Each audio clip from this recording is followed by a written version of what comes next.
찬송가 21장을 부르시면서 주일 사부 예배를 드리겠습니다.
하나님께 경배와 찬양을 올려드리겠습니다.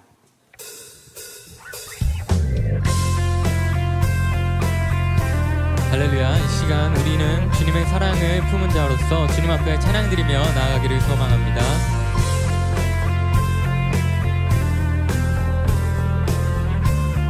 주 없이 살 수 없는, 주 없이 살 수 없는 죄인의 구주여, 그 귀한 보배 피로 날 구속하소서. 주 없이 살 수 없는, 주 없이 살 수 없는 죄인의 구주여, 그 귀한 보배 피로 날 구속.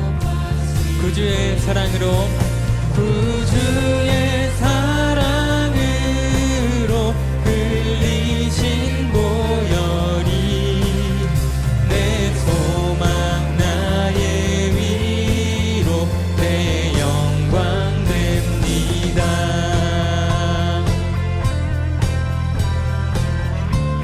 주 없이 살 수 없는, 주 없이 살 수 없는 나 혼자 못 서리.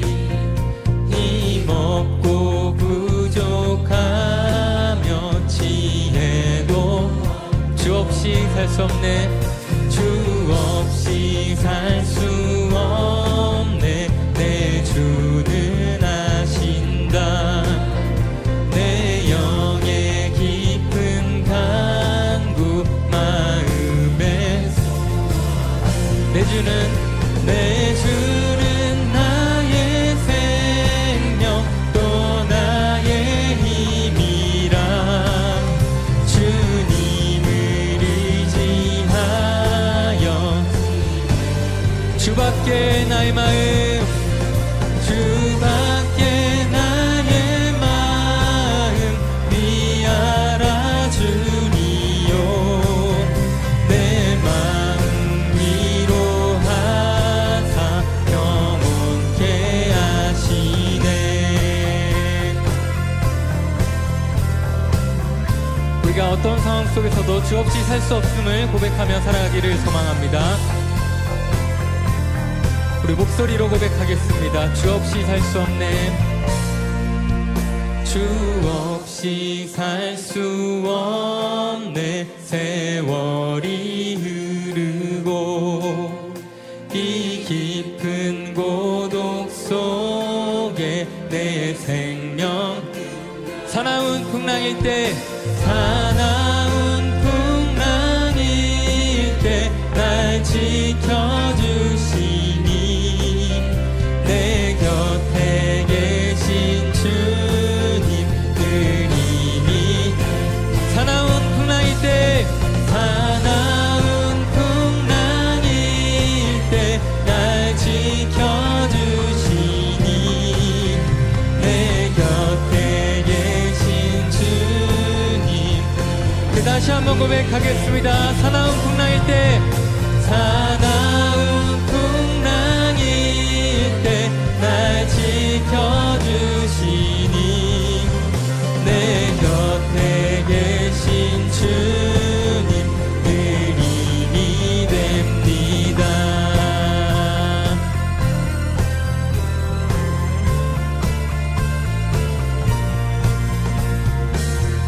우리가 어떤 상황 가운데 있든지 주님께서 우리와 함께 하실 것을 믿습니다. 우리가 주 없이 살아갈 수 없음을 이 시간 감사함으로 영광의 박수로 나아가겠습니다. 우리 삶 속에 살아계신 주님 감사합니다.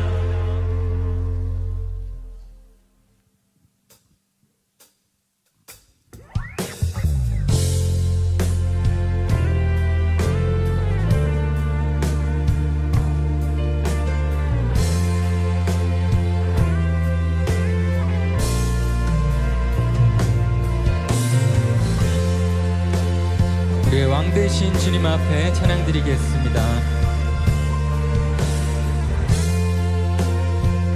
햇살보다 밝게 햇살보다 밝게 빛나는 주의 영광 모든 어둠 물리치네 누구도 주 앞에 다가설 수 없네 주의 거룩한 보좌 햇살보다 밝게 햇살보다 밝게 빛나는 주의 영광 모든 어둠 물리치네 누구도 주 앞에 다가설 수 없네 주의 거룩한 보좌 오직 주의 보혈 오직 주의 보혈 주의 긍휼을 지하여 나가리 왕 되신 주 앞에 나 경배합니다 주님만 찬양받기 합당하시니 큰 존귀와 영광 홀로 받으소서 오 주 앞에 나 나갑니다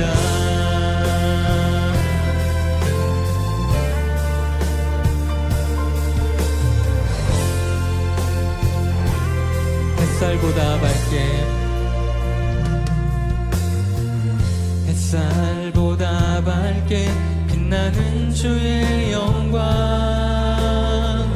모든 어둠 물리치네 누구도 주 앞에 다가설 수 없네 주의 거룩한 보좌 오직 주의 보혈 오직 주의 보혈 주의 긍휼을 지하여 왕 되신 주 앞에 왕 되신 주 앞에 나 경배합니다 주님만 찬양받기 합당하시니 큰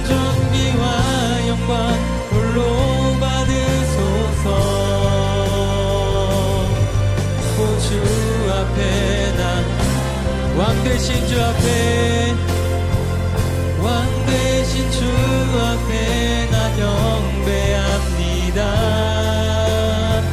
주님만 찬양받기 합당하시니 큰 존귀와 영광 홀로 받은 이 시간 우리가 주님 앞에 나갑니다. 우리 다시 한번 왕 되신 주 앞에 왕 되신 주 앞에 나 경배합니다. 주님만 찬양받기 합당하시니 큰 존귀와 영광 홀로 받으소서. 우리가 주님 앞에 나아갑니다. 우리 다시 한번 왕 되신 주 앞에 왕 되신 주 앞에 나 경배합니다. 주님만 찬양받기 합당하시니 큰 존귀와 영광 홀로 받으소서. 오 주 앞에 나 나아갑니다. 이 시간 함께 오늘들이 예배를 위해서 간절히 기도하며 나아가겠습니다. 하나님 말씀은 누가복음 15장 11절에서 32절까지 말씀입니다. 신약성경 121페이지입니다. 누가복음 15장 11절에서 32절까지 말씀 제가 봉독하겠습니다. 또 이르시되 어떤 사람에게 두 아들이 있는데 그 둘째가 아버지에게 말하되 아버지여 재산 중에서 내게 돌아올 분깃을 내게 주소서 하는지라. 아버지가 그 살림을 각각 나누어 주었더니 그 후 며칠이 안 되어 둘째 아들이 재물을 다 모아가지고 먼 나라에 가 거기서 허랑방탕하여 그 재산을 낭비하더니 다 없앤 후 그 나라에 크게 흉년이 들어 그가 비로소 궁핍한지라. 가서 그 나라 백성 중 한 사람에게 붙여 사니 그가 그를 들로 보내어 돼지를 치게 하였는데 그가 돼지 먹는 쥐엄 열매로 배를 채우고자 하되 주는 자가 없는지라. 이에 스스로 돌이켜 이르되 내 아버지에게는 양식이 풍족한 품꾼이 얼마나 많은가. 나는 여기서 주려 죽는구나. 내가 일어나 아버지께 가서 이르기를 아버지 내가 하늘과 아버지께 죄를 지었사오니 지금부터는 아버지의 아들이라 일컬음을 감당하지 못하겠나이다. 나를 품꾼의 하나로 보소서 하리라 하고 이에 일어나서 아버지께로 돌아가니라. 아직도 거리가 먼데 아버지가 그를 보고 치근히 여겨 달려가 목을 안고 입을 맞추니 아들이 이르되 아버지 내가 하늘과 아버지께 죄를 지었사오니 지금부터는 아버지의 아들이라 일컬음을 감당하지 못하겠나이다 하나 아버지는 종들에게 이르되 제일 좋은 옷을 내어다가 입히고 손에 가락지를 끼우고 발에 신을 신기라. 그리고 살찌은 송아지를 끌어다가 잡으라. 우리가 먹고 즐기자. 이 내 아들은 죽었다가 다시 살아났으며 내가 잃었다가 다시 얻었노라 하니 그들이 즐거워하더라. 맏아들은 밭에 있다가 돌아와 집에 가까이 왔을 때에 풍악과 춤추는 소리를 듣고 한 종을 불러 이 무슨 일인가 물은데 대답하되 당신의 동생이 돌아왔음에 당신의 아버지가 건강한 그를 다시 맞아들이게 됨으로 인하여 살찐 송아지를 잡았나이다 하니 그가 노하여 들어가고자 하지 아니하거늘 아버지가 나와서 권한대 아버지께 대답하여 이르되 내가 여러 해 아버지를 섬겨 명을 어김이 없거늘 내게는 염소 새끼라도 주어 나와 내 벗으로 즐기게 하신 일이 없더니 아버지의 살림을 창녀들과 함께 삼켜버린 이 아들이 돌아오매 이를 위하여 살찐 송아지를 잡으셨나이다. 아버지가 이르되 얘 너는 항상 나와 함께 있으니 내 것이 다 내 것이로되 이 내 동생은 죽었다가 살아났으며 내가 잃었다가 얻었기로 우리가 즐거워하고 기뻐하는 것이 마땅하다 하니라. 아멘. 이 시간 시온 찬양대에 찬양이 있겠습니다.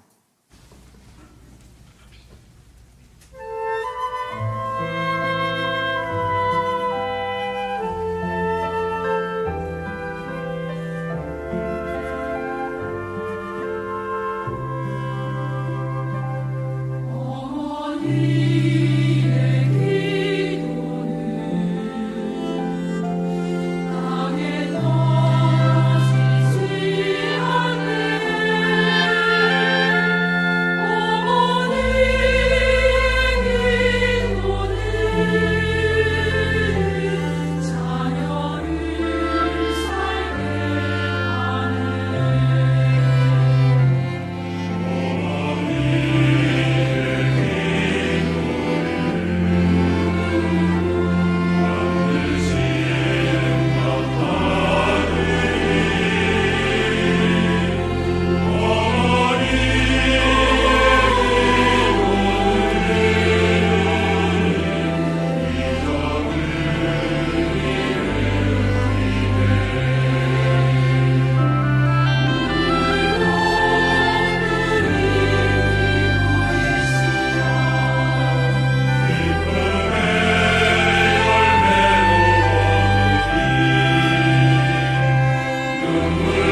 오늘은 이 어버이 주일 말씀으로 탕자의 효도에 대해서 말씀을 전하도록 하겠습니다. 이 오늘 본문에 나오는 둘째 아들은 한마디로 말하면 허랑방탕하게 살아왔던 탕자입니다. 타락한 아들입니다. 그래서 오늘 누가복음 15장 13절에 보면 그 후에 며칠이 안 돼서 이 둘째 아들은 아버지한테 유산 물려받고 세상에 나가서 자기가 노력하고 떵떵거리면 성공할 줄 알았는데 얼마 되지 않아서 둘째 아들이 재물을 모아서 다 가지고 먼 나라에 갔지만 거기 가서 결국은 허랑방탕해서 그 재산을 다 낭비했다 그랬습니다.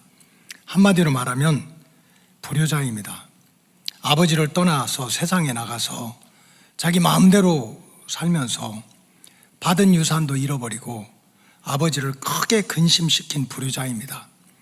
사실 저와 여러분들도 알고 보면 영적으로나 육신적으로 볼 때 불효막심한 탕자와 같이 살아갈 때가 너무 많습니다. 사람들 볼 때는 굉장히 믿음이 있는 것 같고 그래서 하나님 앞에 나와서 사람들 볼 때 주여 주여 믿습니다 하면서도 사실은 하나님께 받은 은혜를 한순간에 다 잃어버리고 감사할 줄도 모르고 교만하고 자기만 의로운 줄 알고 그렇게 살면서 영적으로 하나님을 근심시키며 살아가는 영적인 탕자로 살아갈 때가 너무 많습니다. 그런가 하면 우리를 낳아주시고 길러주신 부모님의 은혜를 새까맣게 잃어버리고 자기가 잘나서 똑똑해서 성공한 줄 알고 감사할 줄도 모르고 부모님 무시하고 상처 주며 사는 인생들도 남의 얘기가 아닙니다. 우리 주변에서 흔히 들을 수 있는 그러한 참으로 마음 아픈 이야기입니다. 그래서 성경에 보면 참 죄가 많이 있는데 이 나를 낳아주시고 길러주신 부모님 앞에 불효하는 것을 굉장히 큰 죄로 보고 심판하겠다, 내버려 두지 않겠다, 자손들한테 흘러가는 복의 줄기를 내가 막겠다, 그렇게 경고하시는 말씀이 너무 많아요.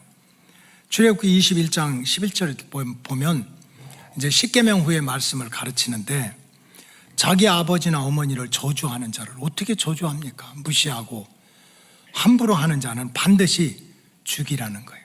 그 구약적으로 율법적으로 말하면 나를 낳아주시고 길러주신 부모님께 불효한 거는 사형죄예요. 잠언서 30장 17절에 보면 아비를 조롱하고 또 어머니 순종하기를 싫어하는 자의 눈은 골짜기에 까마귀가 와서 그 눈을 쪼고 독수리 새끼들에게 살이 다 찢길 거다. 결국 부모에게 불효하는 자는 자기가 세상에 나가서 떵떵거리며 살겠지만 영혼도 없는 그 미천한 날아다니는 새들한테도 쪼임을 당해서 그 인생이 갈기갈기 찢어지게 될 거라고 경고를 합니다. 아까 절대로 불효하지 말아라 이런 말씀이에요. 디모데 후서 3장에 보면 말세는 세상 끝입니다. 내가 죽으면 세상 끝이지. 이걸 개인적인 종말이라고 그래요. 예수님 다시 오시면 세상 끝입니다. 근데 이렇게 종말의 때는 징조가 있다고 그랬어요. 근데 그 징조 중에 하나가 부모에게 함부로 하는 거예요. 디모데후서 3장 1절에 보면 너는 이것을 알라. 말세에 고통하는 때가 이르러. 이제 마지막 때가 되면 종말의 때 심판의 때가 되면 서로 상처 주고 상처받고 고통받는 일이 시작이 되는데 2절에 보면 사람들이 자기를 사랑해 자기밖에 몰라요. 오직 자기밖에 몰라. 다른 사람 생각하지 않아. 돈을 사랑해. 돈 때문에 아래 의리도 없어요. 형제 자매도 없어. 돈 때문에 그냥 막장 드라마 같은 그런 것이 일어난다는 거예요. 그리고 교만하고 비방하고 부모를 거역하고 불순종하고 감사할 줄도 모르고 거룩은 하나님 앞에서의 태도입니다. 하나님 앞에서도 자기 마음대로 살고 이것이 마지막 때의 징조인데 하나님이 그걸 내버려 두지 않겠다는 거야. 그런 부모에게 불효하면 이 땅에서부터 하나님이 징계하시고 책망을 하시겠다는 겁니다. 근데 거꾸로 정말 부모를 공경하는 자에 대해서는 무슨 죽은 다음에 천국만 가는 것이 아니라 이 땅에서부터 정말 영혼도 구원받고 자기들이 은혜 받고 그 받은 은혜와 축복이 자손들한테 흘러내려가도록 자손 수천 대에 흘러내려가도록 하나님이 축복의 문을 열어주겠다고 그럽니다. 그래서 신명기 5장 16절에 보면 너는 내 하나님 여호와께서 따라하세요. 명령한 대로. 명령은 무슨 우주 플리스 뭐 너 한번 이렇게 해볼래? 네 의견이 뭐냐? 이것이 아닙니다. Do it. 하라는 거예요. 부모는 공경해. 난 놓고 기억자를 몰라도 금수저 은수저 안 되고 흙수저밖에 안 되는 부모라 하더라도 너는 부모는 공경해야 돼.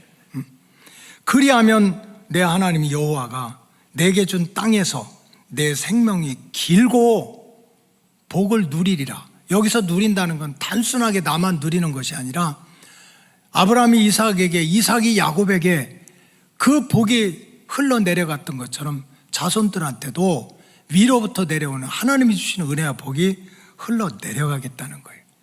그래서 우리 로고스 가족들은 바쁘죠, 힘들죠. 우리 장로님이 기도한 것처럼 내가 바쁘다는 이유로 무심하게 정말 부모님의 은혜 잃어버리고 살았지만 이제부터라도 낳아주시고 길러주신 부모님을 공경하고 잘 효도해서 마지막 때 영적으로 구원을 받고 내가 받은 은혜와 축복이 정말 나 때문에 우리 자손들한테도 물려가는 축복의 통로가 되시기를 주님의 이름으로 간절히 축원합니다. 그렇다면 저와 여러분들이 어떻게 하면 하나님의 말씀대로 진심으로 부모를 공경하고 효도한 백성으로 살아갈 수 있을까? 오늘 이 순간에 뭐 지금까지 살아온 건 내가 지난 일에 어쩔 수 없지만 앞으로는 어떻게 살을까? 이런 정말 부모에 대한 공경과 효도하는 길을 오늘 본문에 나오는 그 길이 탕자의 비유 속에 그 답이 잘 들어 있습니다. 사실 탕자는 집을 나간 자식입니다. 아버지 무시하고 아버지 상처 주고 아버지 망신시킨 타락한 아들입니다. 아버지한테 받은 은혜와 사랑을 망각하고 버리고 간 그러한 영육간의 실패자입니다. 그런데 오늘 보니까 그럼에도 불구하고 오늘 본문에 보니까 탕자는 그렇게 버림받은 아들이고 실패한 아들이고 불효자였는데도 나중에 보니까 오늘 본문에 보니까 아버지의 마음을 기쁘게 하고 또 기쁘게 하는 효도가 뭡니까? 금가락지 은가락지 갖다 주는 것도 효도지만 나를 낳아주시고 길러주신 부모님의 마음을 기쁘게 하는 것만큼 큰 효도가 어디가 있겠어요? 그 사람들은 다 탕자고 버린 자식이고 집 나간 자식이고 실패한 자식이고 마치 우리처럼 뭐 하나님 믿는다고 하면서도 영적으로 타락하고 육신적으로 불효하고 그런 탕자 같았는데 그러나 어느 순간에 아버지의 마음을 기쁘고 또 기쁘게 만드는 그 진정한 효자가 되었다는 것이 오늘 본문의 내용입니다. 저는 한번 생각해 봤어요. 자식에 대한 부모의 사랑은 표준화가 되어 있지 않습니다. 기준이 그때그때 바뀌어요. 표준화라는 것은 옛날에 쌀 더 바가지 줘. 그러면 이놈의 바가지가 이만한 바가지인지 아니면 종고래기만한 바가지인지 어떻게 알아요? 그래 표준화를 시키는 거지. 네모직해서 이거 한 대, 그래 10대를 쏟아내면 한 말, 또 한 말을 갖다 집어넣으면 포대, 이거를 갖다가 표준화라고 그래요. 표준화. 근데 자식을 향한 부모의 사랑은 표준화가 되어 있지 않아요. 기준이 그때그때 바뀌는 거야. 자식을 사랑하는데 성적순으로 합니까? 그래서 1등에서 5등까지는 사랑하고 6등은 사랑하지 않아요? 자식을 사랑하는데 외모나 인물 순도 아니에요. 자식을 향한 부모의 사랑은 혹시 이런 거 들어봤어요? 무조건이야. 기준이 없고요. 그때그때 바뀌는 거야. 세상은 다 기준이 있습니다. 옛날에 정말 초근 목피할 때 먹을 것이 없어서 풀뿌리 뽑아 먹고 나무 껍질 벗겨 먹을 때는 우리나라 평균 키가 1m 50 몇 밖에 안 됐어요. 키도 작고 몸무게도 작고. 근데 지금은 애들이 무럭무럭 자라가지고 무슨 170 넘었네, 꼬마네 그러는 거지. 뭐 170 오면 이제 뭐 한 중간쯤 돼요. 180 되면 이제 좀 크다. 이게 표준화가 돼 있는 거예요. 표준화가. 그러니까 여러분들이 저 보면 목사님 좀 크구나 이렇게 느끼잖아요. 왜냐하면 그 표준에 맞으니까. 그래서 사람들은 다 표준으로 세우는 거예요. 표준으로. 근데 부모의 눈에는요 그 표준이 통하지 않아요. 표준이 통하지 않아. 어떤 때가 내가 우리 전도사님들하고 좀 편안하게 얘기하다가 정말 내가 조금만 잘생기고 키가 이거보다 10cm만 커도 전도사님들 다 못 만났어. 그러니까 전도사님들 뭐라고 그러는지 그런 말씀 마세요. 우리가 볼 때는요 목사님 거인이에요 그러는 거야.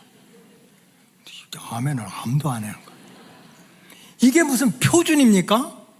세상적인 기준에 무슨 1m 80 이상이 크고 그런 거 아닌 거야. 진정으로 사랑하는 사람 눈에는요 표준이 없고 기준이 없는 거야. 기준이 없어. 응? 그래가지고 그저 자녀를 볼 때면 잘하면 잘해서 너무 사랑스럽고 잘못하면 잘못해서 너무 마음이 쓰여서 손도 더 가고 걱정도 더 가고 잘못하기 때문에 더 손이 많이 가고 걱정하는 그게 사랑이지 뭐야. 그래서 옛날 어른들이 열손가락 깨물어서 아프지 않은 손가락이 없다는 것이 부모의 자식 사랑이다. 이런 무조건적인 사랑의 깊이를 모르면 뭐 교회 다녔다 내가 집사야 목사야 은혜 받아서 성령 받아서 백날 떠들어도 정말 이렇게 기준도 없고 표준도 없고 자식이라는 이름 때문에 잘하면 잘해서 사랑스럽고 못하면 못해서 가슴 아파서 더 손이 가는 이 부모의 자식 사랑을 모르면 평생을 불효자로 살아갈 수밖에 없습니다. 그렇다면 오늘 본문에 드러나는 탕자는 탕자처럼 살아가는 우리들도 어떻게 하면 다시 효성스러운 자녀들이 될 수 있는지 그 길을 가르쳐 주는 거예요. 성경에 나오는 탕자나 우리가 탕자라는 거와 뭐가 다를 바가 있겠어요.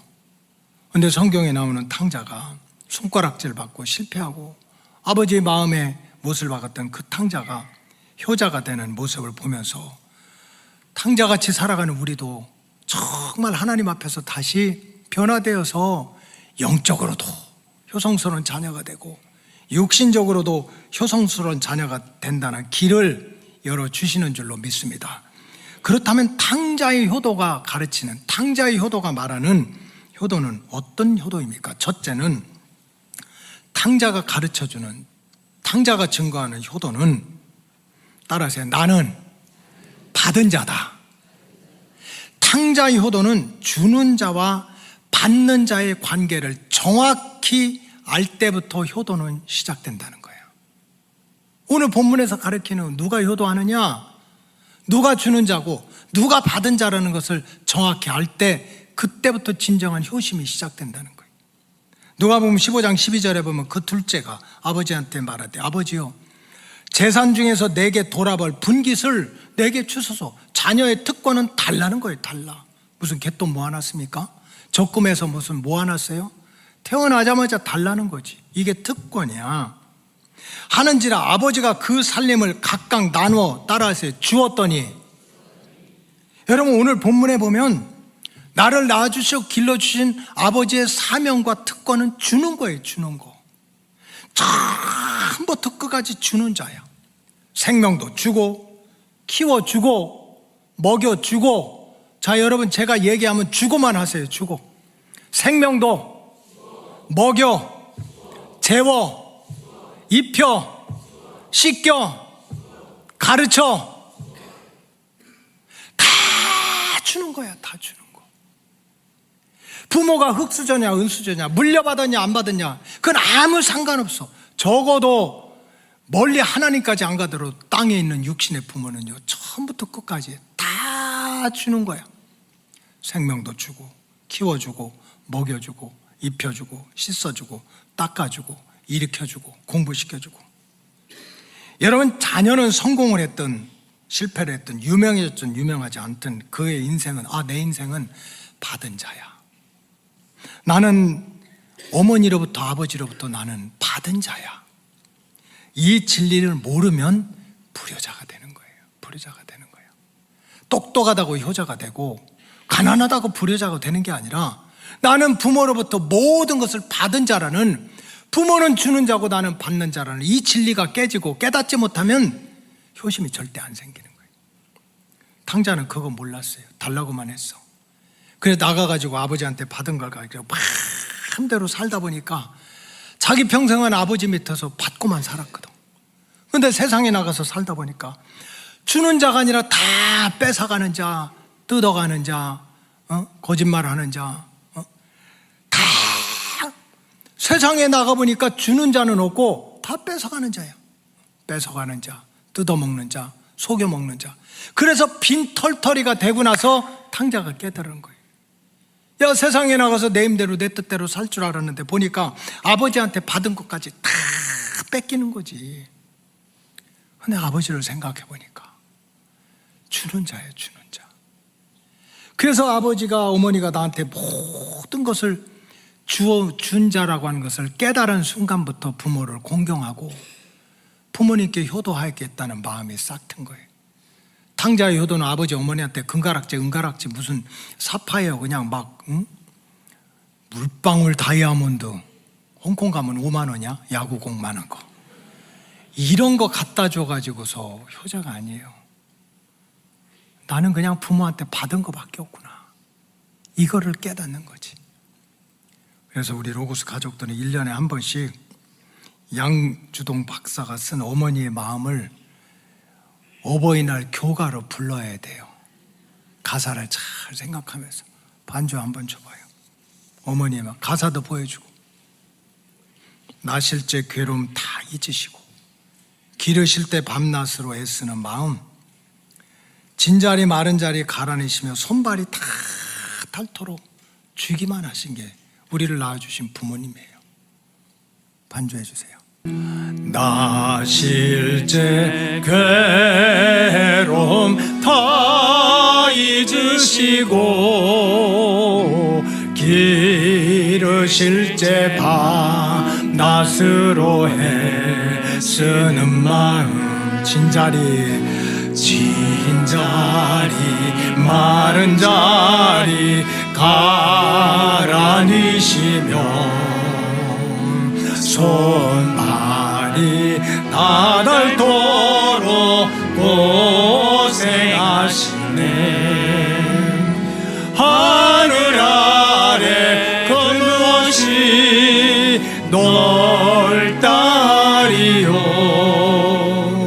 어머님의 인생은 가이없소라.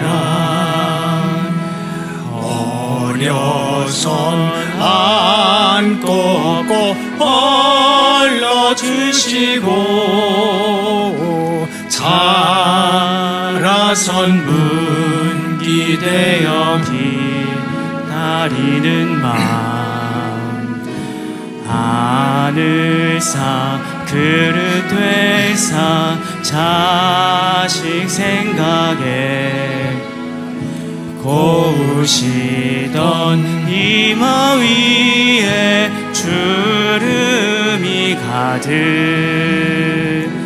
땅 위에 그것이 높다리요. 어머님의 정성은 지극하여라. 사람의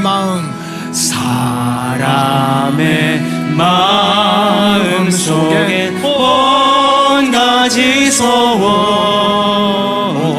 어머님의 마음 속엔 오직 한 가지, 아낌없이 일생을 자식 위하여 살과 뼈를 깎아서 바치는 마음, 인간의 그 무엇이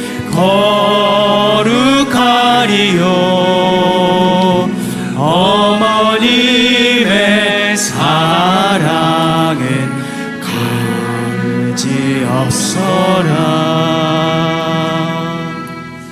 모세가 한 가문에 자랑스러운 아들이 되고 200만이나 되는 이스라엘 백성들을 살려내는 지도자가 된 것은 정말 하나님의 부르심과 하나님의 인도하심이에요.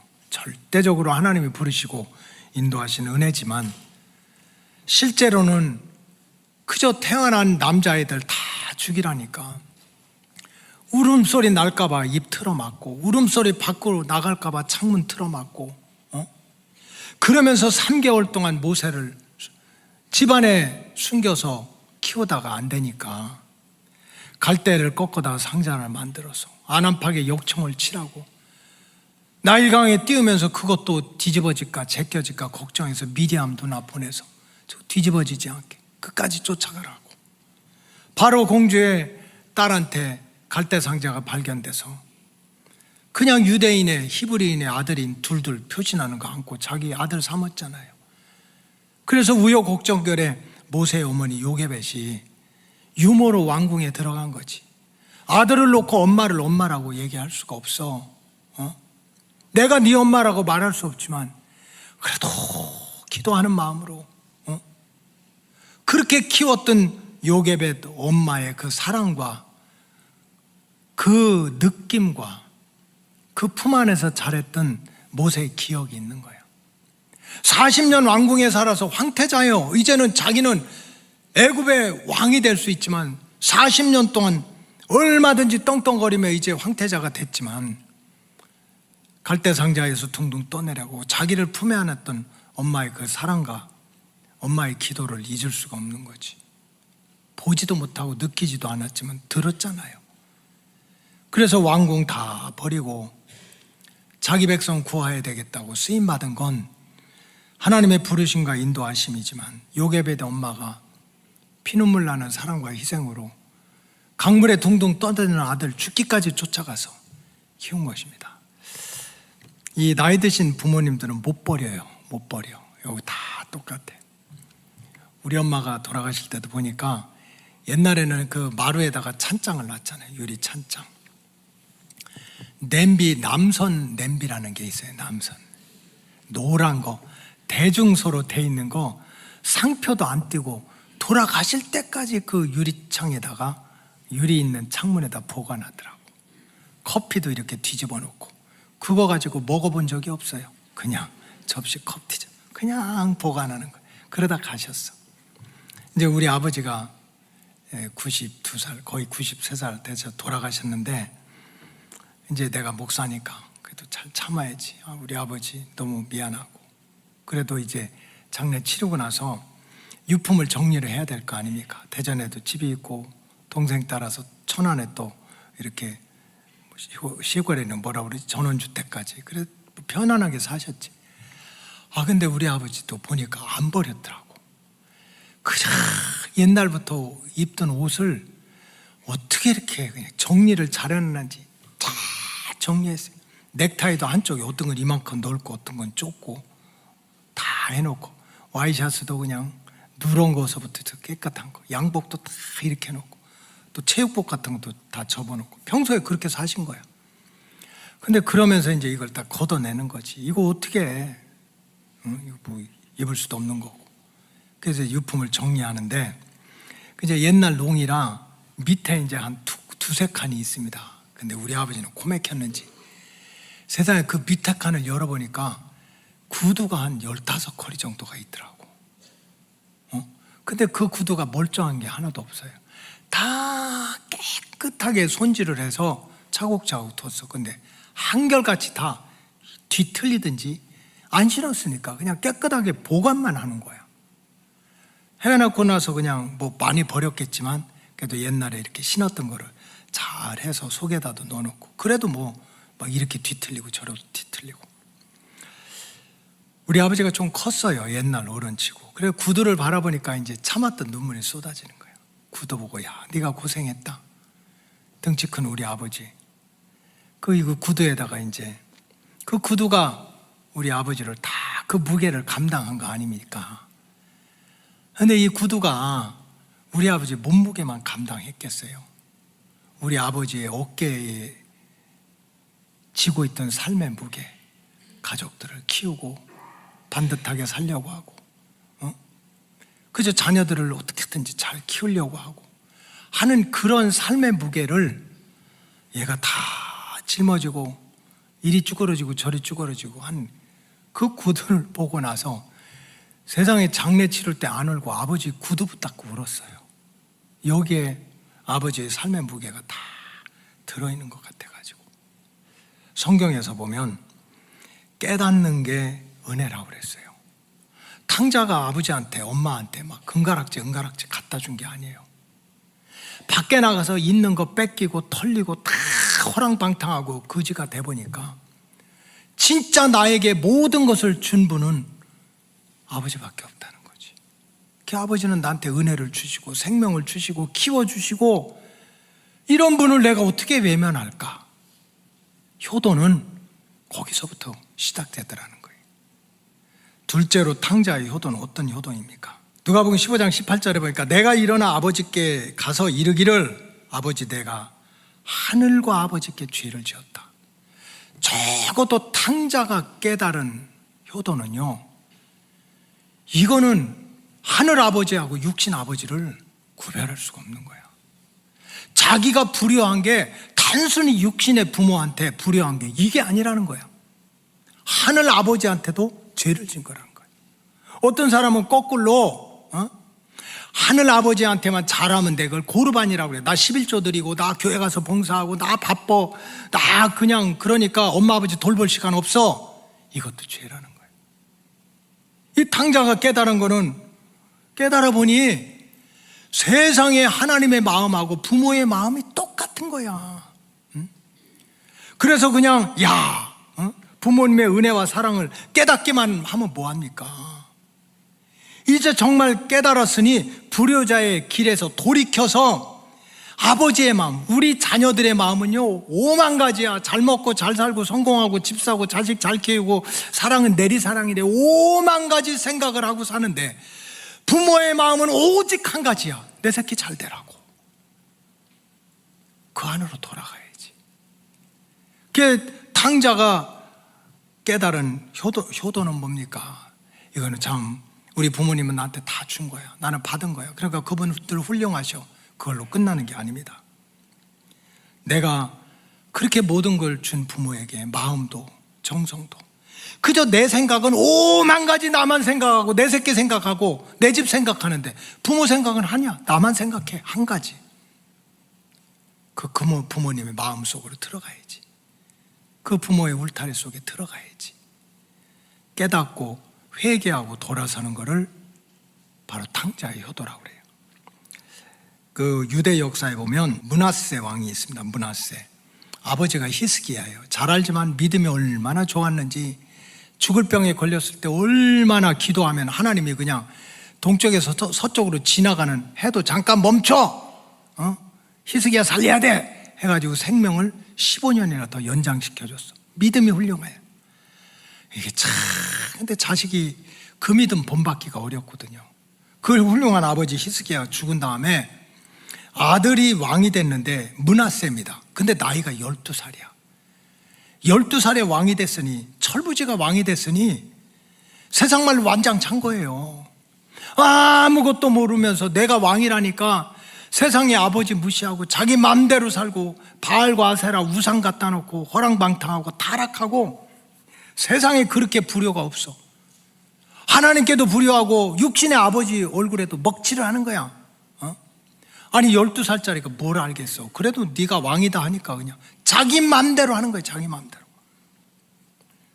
역대사 31장 11절에 보니까 한번 따라해 주세요. 여호와께서, 여러분 하나님은 다 보고 듣고 계세요. 저 높은 보좌에서 독야청청 니네 살기 힘들지? 여기는 좋다. 그런 분이 아니라고. 우리가 말하는 것, 우리가 고민하는 것, 씨름하는 것, 부르짖는 것 다 보고 듣는데 기가 막힌 거야. 12살에 왕이 된 게 시험보사 됐습니까? 전쟁에 공로가 있습니까? 정말 아버지한테 물려주고 하나님의 은혜로 받았으면 감사해줘. 어떻게 우상단지 만들어 놓고 솔로몬의 아들처럼 아버지는 아무것도 아니라고 그러고. 하나님이 손댄 거야. 아수르 왕의 군대 지휘관들을 시켜가지고 므낫세를 쳐라 그랬어요. 하나님은 사랑도 하지만 치기도 하는 거지. 그들이 므낫세를 사로잡아가지고 쇠사슬로 결박해서 바벨론으로 끌려갔어요. 한순간에 왕의 자리 신분 다 잃어버린 거지. 탕자입니다. 완전히 불효자가 된 거지. 12절에 보니까 그가 환난을 당하여, 그가 누굽니까? 므낫세야, 탕자야, 불효자야. 그렇지만 그 자리에서 그 하나님 여호와께 간구하고 그 조상들의 하나님 앞에서 크게 겸손했다. 이 겸손했다는 것은 자기를 쳤다는 거예요. 자기 육체를 자기가 깼다는 거예요. 너무 내가 잘난 척했네, 교만 떨었네. 깨고 13절 기도하였으니 정말 내가 잘못했구나, 육신의 부모, 영적인 아버지한테 잘못했구나 회개하고 그렇게 돌이켰더니 하나님이 그의 기도를 어떻게 했어요? 받으셨다. 그래서 받으셨다. 그의 간구를 들으사 그가 예루살렘으로 다시 돌아와서 왕위에 앉게 하시고 므낫세가 그제서야 여호와께서 하나님이신 줄을 알았다. 효도는 깨닫는 것만 가지고 안 되집니다. 내가 다 부모님한테 사랑받고 은혜받고 그저 그냥 먹여주고 입혀주고 다 받은 자야, 부모 훌륭해, 그래서는 안 돼요. 그럼 그 부모님한테 돌아가서 내가 효도하지 못했던 마음을 고쳐서 어떻게든지 부모님께 효도를 해야 되겠다. 그렇게 돌아서는 것이 탕자의 효도인 거지.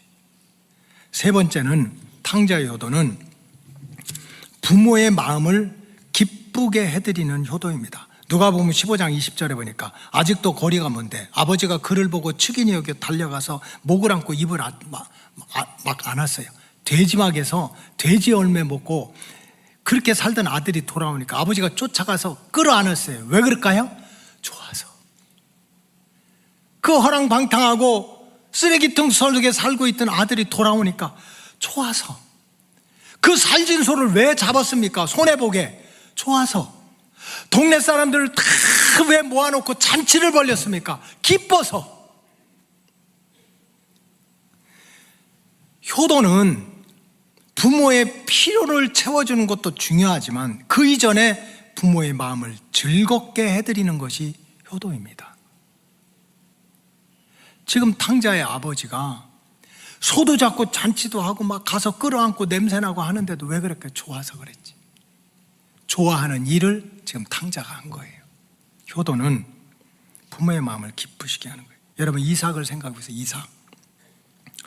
이삭은 제가 지난 일주일 동안 목사는 항상 가도 설교할 생각을 합니까?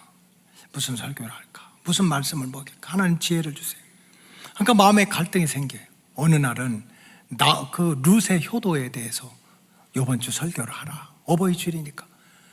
룻은 순종할 수 없는, 효도할 수 없는 환경 속에서 효도했거든요. 이방 여자야. 남편도 죽었어. 시아버지도 죽었어. 홀 시어머니 남아서 따라가면 완전 천덕꾸러기야. 무슨 금이 환영하는 겁니까?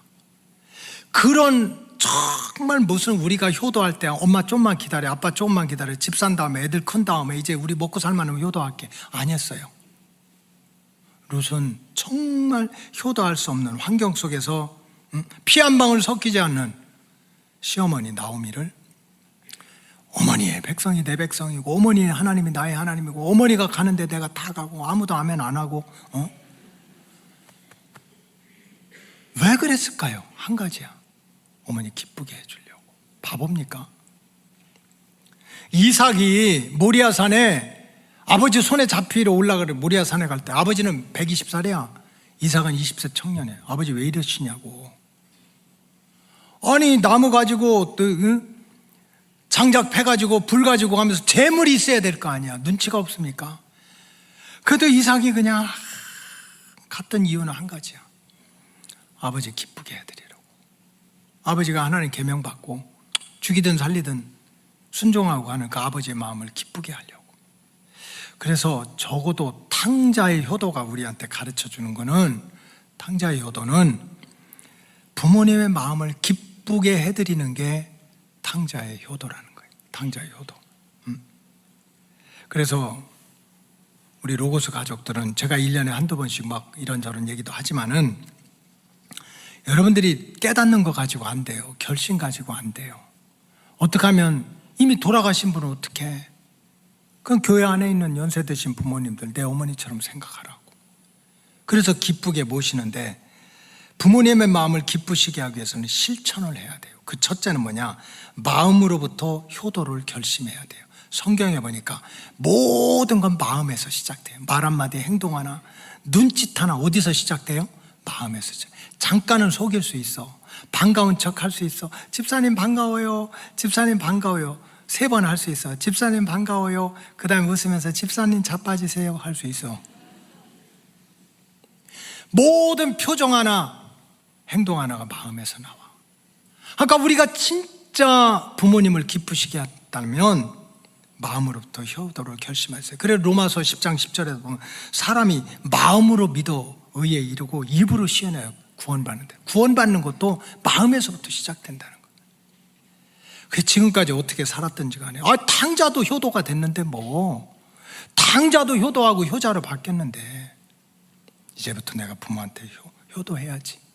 그런 마음을 갖고 두 번째는 부모님께 가정과 자녀와 일에 대해서 크고 작은 대소사를 자상하게 설명을 드려야 돼요. 연세 드신 부모님들이 가는 대학이 있습니다. 다 가요. 우리 교회 늘푸른 대학도 거기 다 졸업했어. 그 과 이름이 근신걱정과야. 그 연세 드신 분들은요 궁금한 게 그렇게 많아. 밥은 잘 먹는지, 학교는 잘 가는지, 사업은 잘 되는지. 여러분 어떻게 대답해요? 엄마 걱정이 나요. 아버지 걱정이 나요. 뭘 알아. 우리가 잘 알아서 할게. 이건 탕자 상태로 그냥 있는 거예요. 그래서 자상하게 궁금한 것이 많고 그러니까 계속 물어보면 얘기해 드리는 게 그게 효도라고. 세 번째는 함께 모시고 살면 가장 큰 효지만 할 수 없으면 자주 찾아뵙고 전화라도 하고 그냥 자기 자녀들한테는 영상 통화해가지고 그냥 앞으로 됐다 뒤로 갔다 누구 바꿔라 난리치면서 부모님한테 얼굴도 한번 안 불러주고 잘 있냐? 엄마 바빠 나중에 전화할게 하고 2달 가. 안 되는 거지. 모시고 살지 못했더라도 얼굴 자주 보여드리고 전화라도 해야지. 네 번째는 규칙적으로 용돈을 드리세요. 저는 이거 자신 있게 얘기해요. 그저 옛날에 시골에서 개척교회 할 때 처음에 85년도야. 지금 한 40년 됐나? 교회에서 사례비를 주는데 3만 원을 주더라고. 3만 원. 양쪽 우리 처갓집하고 우리 부모님한테 이제 5천 원씩 보냈어요. 공주 우체국 그 면에 가가지고 우성면인가. 5천 원 보내면 수수료가 1,000원이냐. 미국 가서 그렇게 개척하고 어려울 때도 처음에 100불씩 양쪽 집안에 보내줬어요. 그때 기억해요. 100불 보내면요 보내는 돈이 한 40불인가 30불인가 수수료더라고. 그래도 보냈어요.